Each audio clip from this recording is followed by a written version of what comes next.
Nah, sebelumnya perkenalkan nama saya Susilo Arya Ditemu Santoso dengan NIM 235151880 TK 56749. Pada kesempatan kali ini saya akan menjelaskan salah satu materi dari mata kuliah Sistem Komunikasi sebelum UTS yaitu mengenai modulasi amplitude. Modulasi amplitude atau dikenal sebagai AM adalah salah satu cara membawakan sinyal paling dasar dalam sistem komunikasi. Sederhananya, amplitude modulation adalah proses penumpakan sinyal informasi ke dalam sinyal carriernya dengan cara mengubah-ubah amplitude dari sinyal carrier tersebut. Terus selanjutnya ada jenis modulasi amplitude. Ada tiga jenis dari modulasi amplitude. Yang pertama adalah amplitude modulation double sideband full carrier, di mana carrier ini akan dipancarkan penuh beserta dua buah sidebandnya.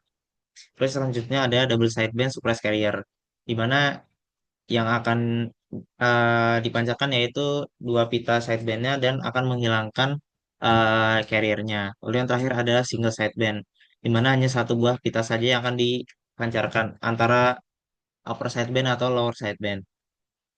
Yang pertama ada modulasi amplitude dengan kompleks eksponensial carrier. Metode ini memanfaatkan fungsi eksponensial kompleks yang akan ditransformasikan ke domain frekuensi menggunakan transformasi Fourier. Di sini misalkan fungsi eksponensialnya yaitu adalah menggunakan diasumsikan sebagai sinyal carriernya sebagai yang akan ditumbangkan.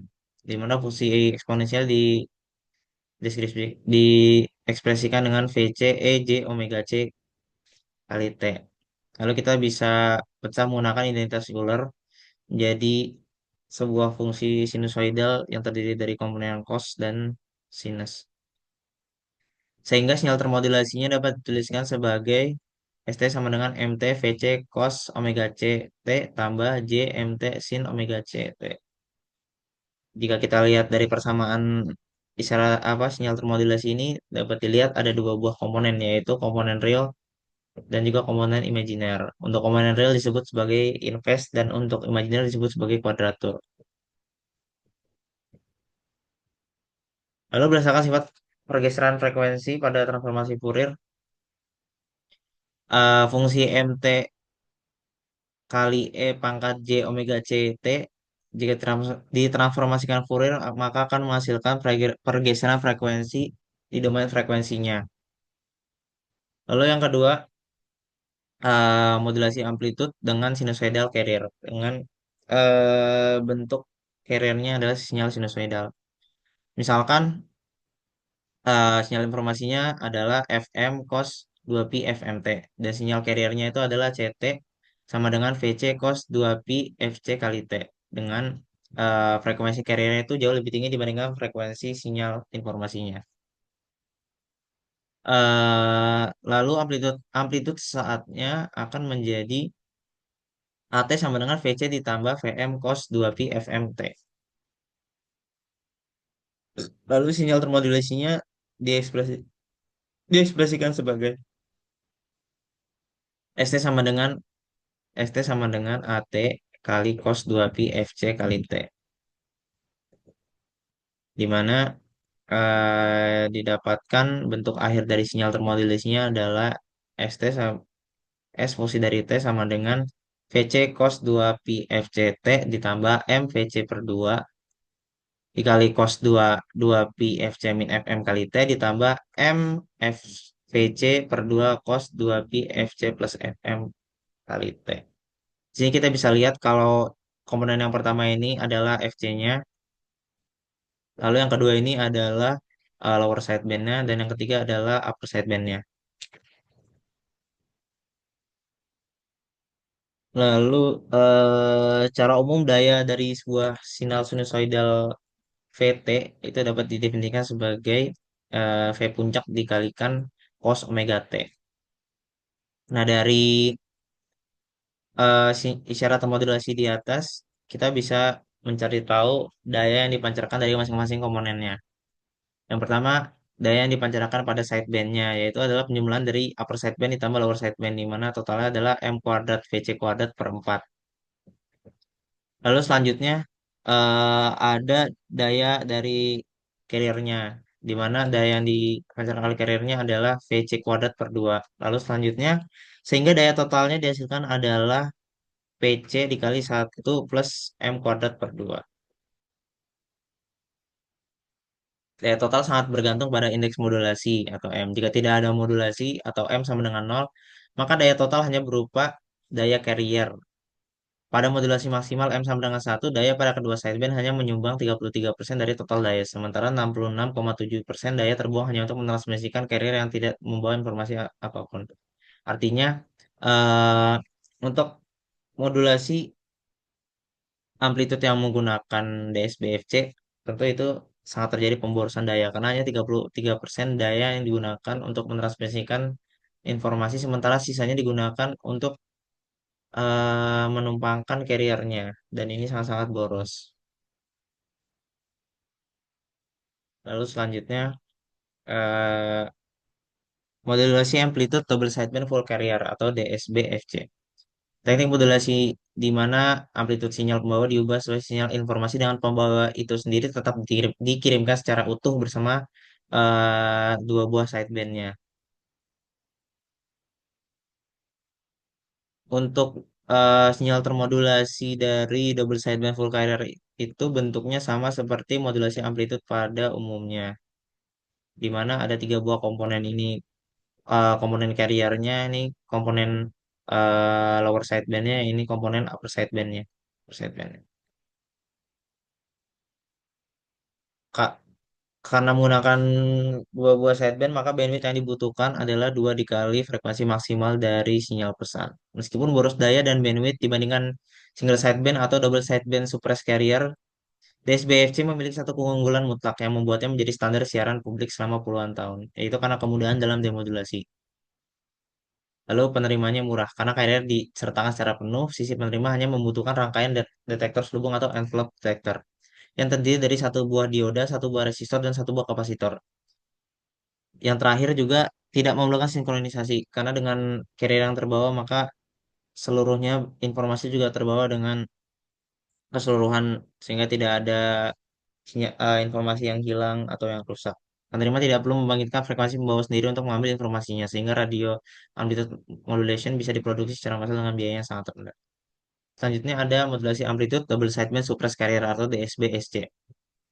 Teknik modulasi di mana amplitude sinyal pembawa diubah sesuai sinyal informasi. Tetapi pembawa sinyal itu sendiri menghilangkan dirinya dari sinyal yang ditransmisikan, sehingga hanya menyisakan dua pita samping. Artinya, modulasi amplitude jenis ini setelah proses pengiriman informasi terjadi, ia akan menghilangkan komponen carriernya sendiri, sehingga hanya menyisakan komponen upper sideband dan lower sidebandnya saja. Kita bisa melihat di sini istilah termodulasi hasilnya berbentuk FM FM cos omega C tambah omega M kali T tambah cos omega C min omega M, di mana komponen yang pertama ini adalah upper sidebandnya dan komponen kedua ini adalah lower sidebandnya. Dari kesamaan di atas terlihat jelas perbedaan spektrum DSBFC dibandingkan dengan AM biasa. Yang pertama pita sidebandnya. Spektrum tetap memiliki dua pita samping, yaitu USB FC plus FM dan lower sidebandnya FC min FM.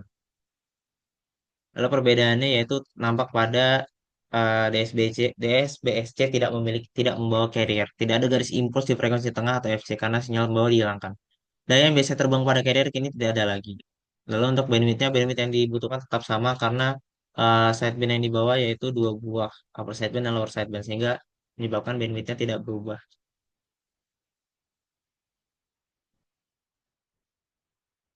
Lalu selanjutnya distribusi daya pada DSBC mencapai 100% dalam hal penggunaan daya untuk mengirimkan informasi. Semua energi yang dikeluarkan pemancar benar-benar digunakan untuk membawa sinyal pesan karena carrier tidak terbawa.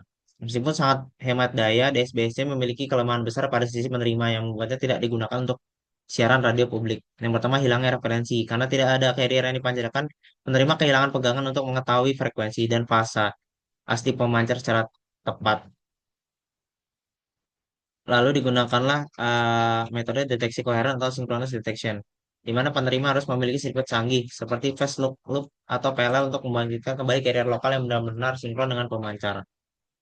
Lalu kelemahan yang ketiga adalah kesalahan fasa. Jika fasa carrier lokal di penerima sedikit saja meleset dari pemancar, maka sinyal informasi yang didapat akan mengalami distorsi atau bahkan hilang sepenuhnya.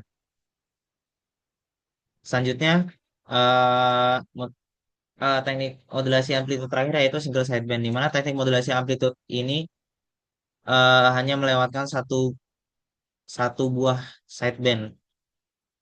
Biasanya yang digunakan adalah upper sideband. Untuk persamaan single apa modulasi amplitude single sideband ini didefinisikan sebagai seperdua MT cos omega C kali T minus plus seperdua fungsi M terhadap T het sin omega C kali T.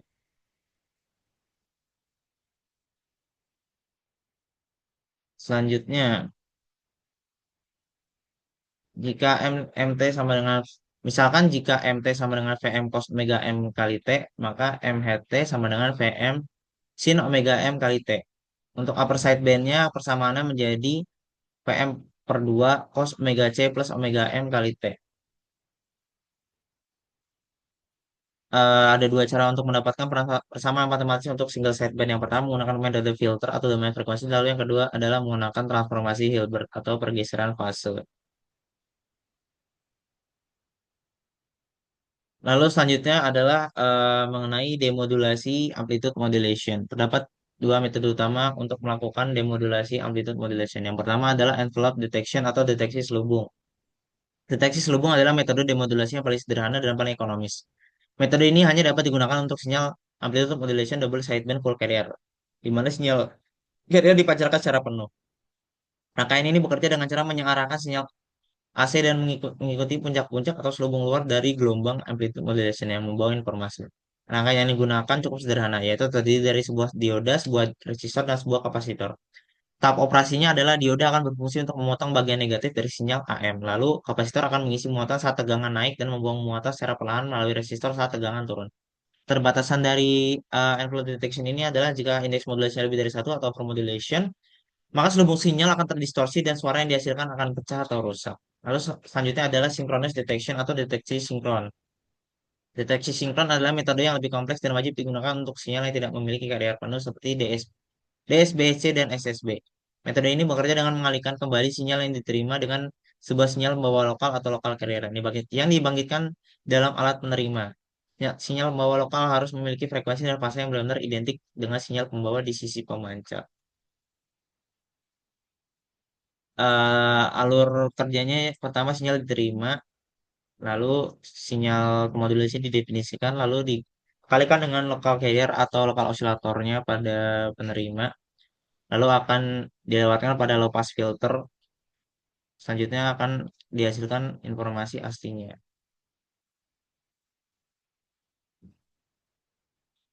Oke, mungkin itu saja dari saya mengenai modulasi amplitude. Kurang lebihnya mohon maaf. Wassalamualaikum warahmatullahi wabarakatuh.